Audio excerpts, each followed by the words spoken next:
السلام علیکم ورحمۃ اللہ وبرکاتہ۔ طلباء عزیز، آج انشاءاللہ ہم رباعیات کا مطالعہ کریں گے۔ آپ کے اس سال کے نصاب میں دو رباعیاں شامل ہیں، ایک تریلوک چند محروم کی اور ایک جگت موہن لال رواں کی۔ تو ہم دیکھتے ہیں رباعی کسے کہتے ہیں، اس کی مختصر سی معلومات ہم حاصل کرتے ہیں۔ رباعی شاعری کی مشہور صنف ہے۔ رباعی جو ہے بہت مشہور قسم ہے شاعری کی، جیسے مرثیہ، نعت، حمد، ویسے ہی رباعی بھی ہے۔ چار مصروں والی نظم کو رباعی کہتے ہیں۔ رباعی کسے کہتے ہیں؟ چار مصروں والی نظم۔ اب آپ یہاں دیکھ رہے ہیں نیچے چار مصرے ہیں۔ یہ ہستی موہوم دسے مجھ کو سراب، یہ ایک مصرع ہوا، ایسے چار مصرے ہیں۔ تو چار مصروں والی نظم ہوتی ہے رباعی، جو مخصوص لے اور آہنگ میں کہی جاتی ہے۔ مخصوص لے اور آہنگ کا مطلب یہ ہوتا ہے کہ اس کا مخصوص وزن ہوتا ہے، مخصوص بحر ہوتی ہے۔ تو مخصوص بحر اور مخصوص وزن ہی میں کہی جاتی ہے۔ اس کے 24 وزن ہوتے ہیں، 24 اوزان ہوتے ہیں۔ اخلاق و فلسفہ، اخلاق، فلسفہ، تصوف، حکمت و دانائی وغیرہ رباعی کے موضوعات ہیں۔ اور رباعی کے موضوعات یعنی رباعی کے ٹاپکس کون کون سے ہیں؟ رباعی کس عنوان پر کہی جاتی ہے عام طور سے؟ تو اخلاقی باتیں اس میں ہوتی ہیں، فلسفہ یعنی عقل مندی کی باتیں ہوتی ہیں، تصوف کی باتیں ہوتی ہیں، اللہ سے محبت کی، اللہ سے تعلق کی، اور اپنے نفس کو پاکیزہ بنانے کی باتیں ہوتی ہیں، تصوف۔ حکمت و دانائی یعنی عقل مندی کی باتیں ہوتی ہیں۔ تو حکمت کی باتیں، تصوف کی باتیں، فلسفے کی باتیں اس میں بیان کی جاتی ہیں۔ اس کے چوتھے مصرے میں خیال مکمل ہوتا ہے، اور یہ جو چوتھا مصرع ہوتا ہے، جیسے اس رباعی میں یہ چوتھا مصرع، آپس کو نہ کر خراب، اے خانہ خراب، تو یہ چوتھا مصرع جو ہے، یعنی کوئی بھی رباعی اس کے چوتھے مصرے میں خیال مکمل ہوتا ہے۔ شاعر جو بات پیش کرنا چاہتا ہے وہ چوتھے مصرے میں جا کر مکمل ہوتی ہے۔ ہم مختصراً اب ان کا تعارف دیکھتے ہیں تریلوک چند محروم کا۔ تریلوک چند محروم 1887 میں پیدا ہوئے، 1887 میں پیدا ہوئے۔ وہ درس و تدریس سے وابستہ تھے، ٹیچر تھے، وہ پڑھاتے تھے۔ بچوں کے ادب میں ان کا نام اہم ہے، اور بچوں کے لیے انہوں نے بہت کام کیا۔ یعنی بچوں کے لیے عام طور سے ہوتا یہ ہے کہ جو لکھنے والے ہوتے ہیں وہ بڑوں کے لیے لکھتے ہیں، لیکن کچھ لوگوں نے بچوں کے ادب پر بھی کام کیا ہے۔ بچوں کے لیے نظمیں لکھی ہیں، بچوں کے لیے کہانیاں لکھی ہیں، بچوں کے لیے انہوں نے پہیلیاں وغیرہ لکھی ہیں۔ تو یہ جو ہے تریلوک چند محروم، یہ تریلوک چند محروم نے بھی بچوں کے ادب پر کام کیا ہے، اور اس میں ان کا بہت اہم نام ہے۔ انہوں نے اپنی نظموں کے ذریعے بچوں کی تعلیم و تربیت اور ان کی ذہنی نشو و نما پر خصوصی توجہ دی ہے۔ اور انہوں نے جو نظمیں لکھی ہیں، تو نظموں میں انہوں نے بچوں کی تعلیم اور تربیت پر خاص دھیان دیا ہے۔ بچوں کی تعلیم اور تربیت خاص طور سے، یعنی ان کی تربیت کا مطلب کیا ہوتا ہے کہ صحیح ڈھنگ سے ان کو باتیں سکھانا اور ساری چیزیں آداب سکھانا۔ تو تعلیم کے ساتھ ساتھ تربیت پر بھی انہوں نے زور دیا، اور ذہنی نشو و نما یعنی ان کی ذہن کس طرح سے آگے بڑھے، ترقی کرے، اس میں اضافہ ہو ذہنی صلاحیت میں، اس پر انہوں نے دھیان دیا ہے۔ ان کی زبان سادہ اور آسان اور سادہ ہے، بہت آسان لکھتے ہیں اور سادہ زبان میں لکھتے ہیں۔ بہار طفلی، بچوں کی دنیا، اور گنج معانی اور شعلہ نوا ان کی شعری مجموعے ہیں۔ یہ چار کتابوں کے نام یہاں دیے ہوئے ہیں: بہار طفلی، بچوں کی دنیا، گنج معانی اور شعلہ نوا، چار کتابیں جن میں رنگا رنگ موضوعات پر نظمیں ملتی ہیں۔ رنگا رنگ یعنی مختلف رنگوں، مختلف موضوعات پر، رنگا رنگ کا مطلب ہوتا ہے یعنی مختلف موضوعات پر، رنگا رنگ موضوعات پر نظمیں ملتی ہیں، مختلف ٹاپکس پر انہوں نے نظمیں لکھی ہیں۔ 1966 میں ان کا انتقال ہوا، اور انتقال 1966 میں ہوا۔ تو پڑھتے ہیں ہم رباعی: ہر چیز اگرچہ اب ہوئی مصنوعی، تو اپنی نہ بنا زندگی مصنوعی، صنعت کو فروغ کب ہوا قدرت پر، اڑ اڑ کے گرے گی یہ پری مصنوعی۔ تو اس میں شاعر نے جو خیال پیش کرنے کی کوشش کی ہے، ہم اس کو سمجھتے ہیں۔ پہلے الفاظ معنی دیکھ لیتے ہیں۔ مصنوعی کسے کہتے ہیں؟ یعنی ایسی چیز جس کو بنایا جائے۔ تو مصنوعی کا مطلب ہوگا بناوٹی۔ تو اس کے بعد صنعت کسے کہتے ہیں؟ تو صنعت کے معنی ہوتے ہیں کاریگری، ہنرمندی، فروغ ہونا یعنی ترقی پانا۔ قدرت تو آپ جانتے ہیں جو جیسے قدرتی چیزیں جو ہوتی ہیں اللہ تعالیٰ کی بنائی ہوئی جو نیچرل چیزیں ہوتی ہیں، جیسے ایک گلاب کا پھول ہے اور ایک آپ کا ایسی بنا ہوا پھول ہے، تو ایک قدرت ہے اور ایک صنعت ہے، آپ اس کو اس طرح سمجھیں گے۔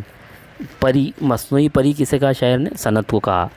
کاریگری، ہنرمندی، جو انسان اپنے ہاتھوں سے جو چیزیں بناتا ہے اس کو ہنرمندی کہا ہے شاعر نے۔ اب یہاں پر ہم اس کا مرکزی خیال سمجھنے کی کوشش کرتے ہیں۔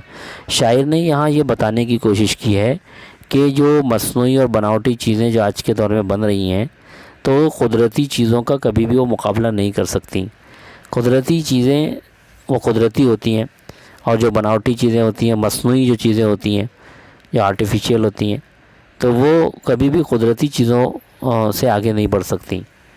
تو اسی بات کو شاعر نے یہاں بیان کرنے کی کوشش کی ہے کہ ہر چیز اگرچہ اب ہوئی مصنوعی، اگرچہ اب ہر چیز جو ہے بناوٹی ہو گئی۔ آپ دیکھیے کوئی بھی چیز آپ دیکھ لیجئے وہ آپ کو مصنوعی نظر آئے گی۔ ہر چیز آپ کو کارخانوں اور کمپنیوں میں بنی ہوئی نظر آئیں گی، تو ہر چیز مصنوعی ہو گئی۔ یہاں تک کہ اب جو کھانے پینے کی چیزیں ہیں وہ بھی ملاوٹ والی ہوتی ہیں۔ تو شاعر نے اس بات کا اقرار کیا کہ اگرچہ ہر چیز اب مصنوعی ہو چکی، ہر چیز جو ہے وہ اس میں بناوٹ آ گئی ہے، ہر چیز میں ملاوٹ بھی ہو گئی ہے، تو شاعر یہ کہہ رہا ہے کہ اگرچہ ہر چیز مصنوعی بن گئی لیکن تو اپنی زندگی کو مصنوعی مت بنا۔ ہم سے بات کر رہا ہے شاعر، پیغام دے رہا ہے ہر پڑھنے والے کو، سننے والے کو، کہ اے سننے والے، پڑھنے والے، تو اپنی زندگی کو مصنوعی مت بنا، تو اپنی زندگی کو بناوٹی مت بنا، قدرتی بنا۔ جیسے مثال کے طور پر اگر شاعر کہہ رہا ہے کہ تو اپنی نہ بنا زندگی مصنوعی، تو اپنی زندگی کو مصنوعی نہ بنا۔ صنعت کو فروغ کب ہوا قدرت پر؟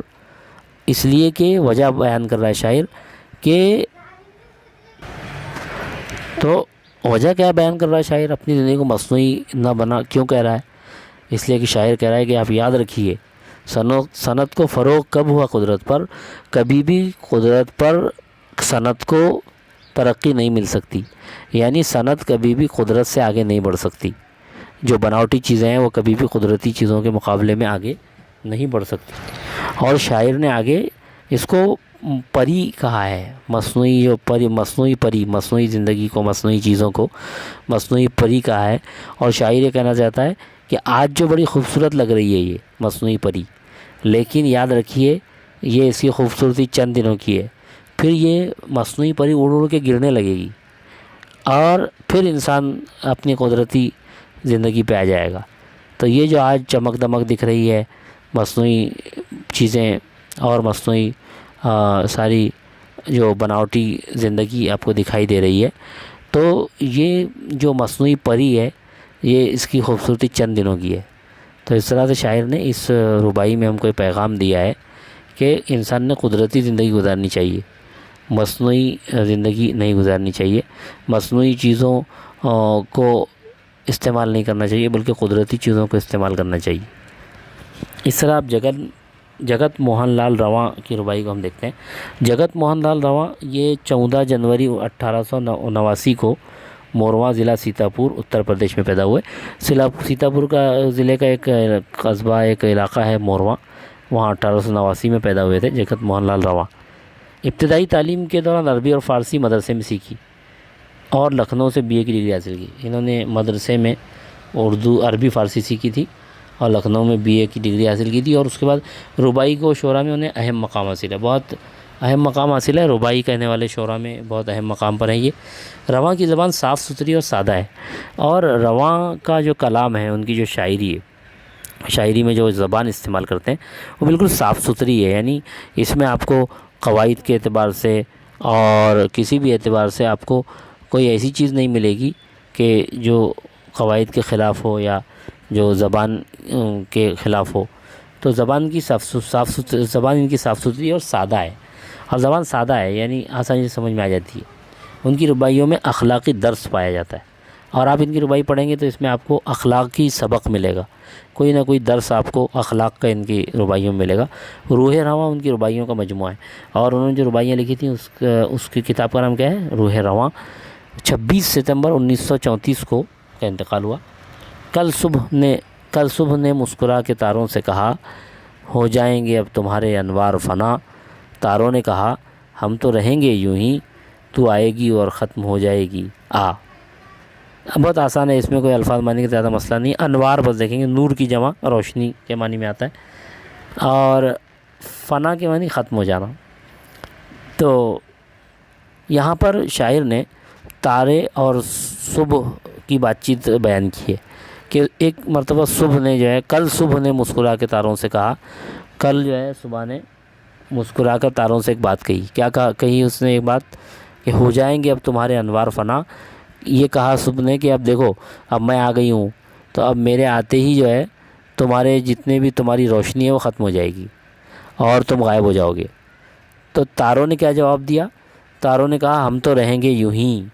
انہوں نے کہا، تو ہم تو ایسے ہی رہیں گے، تو آئے گی اور ختم ہو جائے گی بلکہ تو خود آئے گی اور تو خود ختم ہو جائے گی، صبح آتی ہے اور ختم ہو جائے گی تاروں نے صبح سے کہا کہ بلکہ ہم نہیں ختم ہوں گے بلکہ تو آئے گی اور ختم ہو جائے گی، تو دیکھ لے، ہم سے مقابلہ کرنا چاہتی ہے تو آ جا، دیکھتے ہیں کون ختم ہوتا ہے۔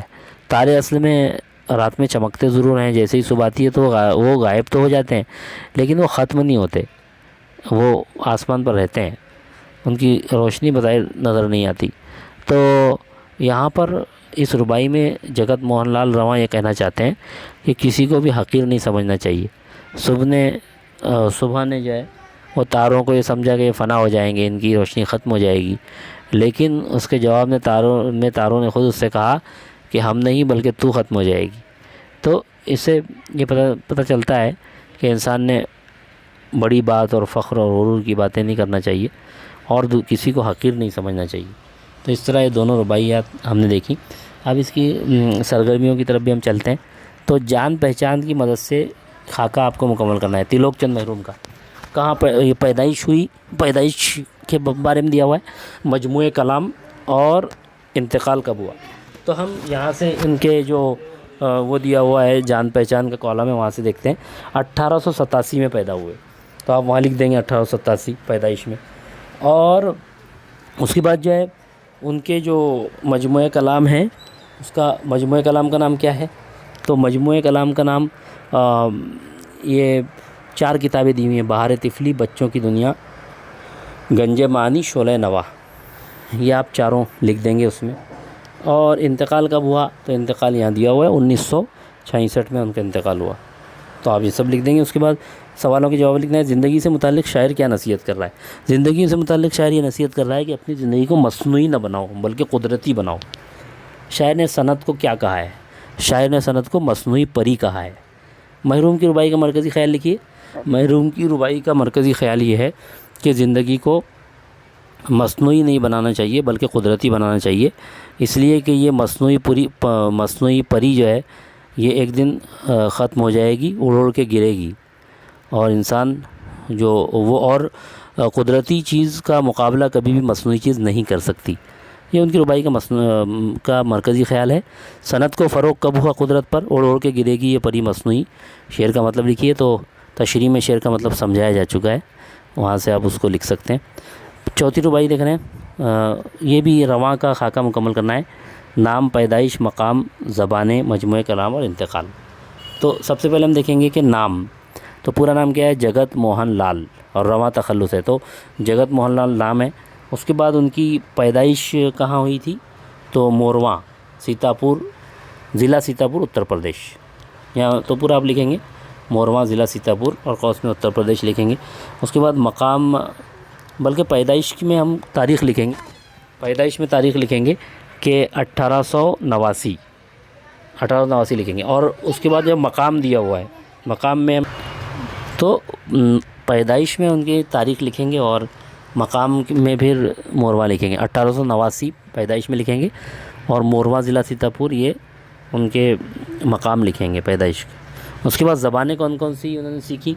تو عربی، فارسی، اور اس کے بعد اردو تو ہے ہی، تو اردو فارسی آپ لکھیں گے، اردو فارسی عربی۔ مجموعہ کلام کون سا ہے؟ ان کی کتاب کون سی ہے؟ تو کتاب کا نام یہاں آپ دیکھ سکتے ہیں، روح رواں، ان کی رباعیوں کا مجموعہ ہے۔ اور اس کے بعد جو ہے انتقال کب ہوا؟ تو انتقال جو ہے یہ 1934 کو 26 ستمبر 1934 کو انتقال ہوا۔ اس طرح سے آپ اس کو مکمل کریں گے۔ اس کے بعد سوالوں کے جواب دینا ہے۔ رواں کی رباعی میں کن کے درمیان گفتگو ہو رہی؟ تو صبح اور ستاروں کے درمیان گفتگو ہو رہی۔ صبح نے تاروں سے کیا کہا؟ صبح نے تاروں سے کہا کہ اب تمہاری روشنی ختم ہو جائے گی۔ تاروں نے صبح کو کیا جواب دیا؟ تاروں نے صبح کو جواب دیا کہ ہم تو ایسے ہی رہیں گے، تم ہی ختم ہو جاؤ گی، تو آؤ آ کے بتاؤ کہ کون ختم ہوتا ہے۔ رواں کی رباعی سے کیا سبق ملتا ہے؟ رواں کی رباعی سے سبق ملتا ہے کہ اپنے آپ پر فخر نہیں کرنا چاہیے اور دوسروں کو حقیر نہیں سمجھنا چاہیے۔ تو اس طرح سے آپ کو یہ سرگرمی بھی مکمل کرنی ہے۔ السلام علیکم ورحمۃ اللہ وبرکاتہ۔